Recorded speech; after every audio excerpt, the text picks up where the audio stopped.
Hello guys, welcome back to my YouTube channel. You are watching second chapter of Python for Beginners series. If you missed previous videos of this series, then please visit the links mentioned in the description box. In this video, we will go through the Python editor and we'll start writing our first Python code.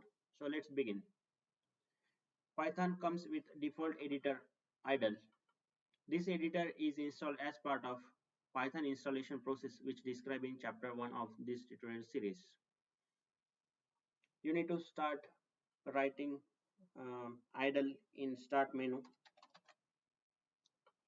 Here it shows two editor, one with Python 9 and Python 11, as I have both the interpreter installed in my system. Let's start with editor 3.11.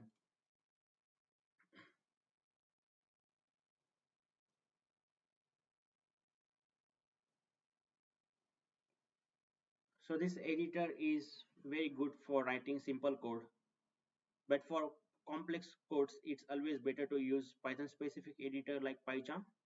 But now we will be learning Python basic principles, so this is sufficient for us. So in this tutorial series we will use the idle editor. About coding in Python. Python is very simple language and has a very straightforward syntax. The simplest directive in Python is a print directive.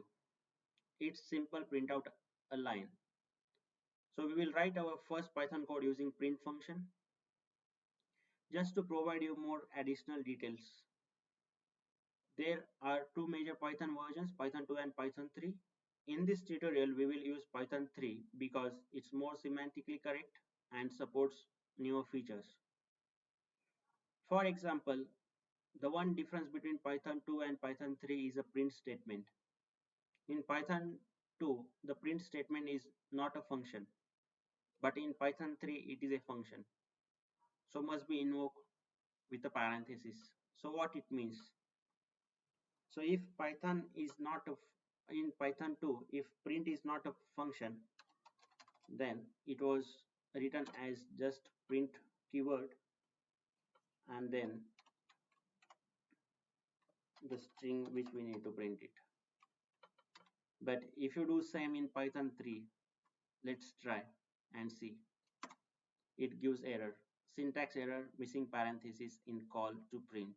Did you mean print?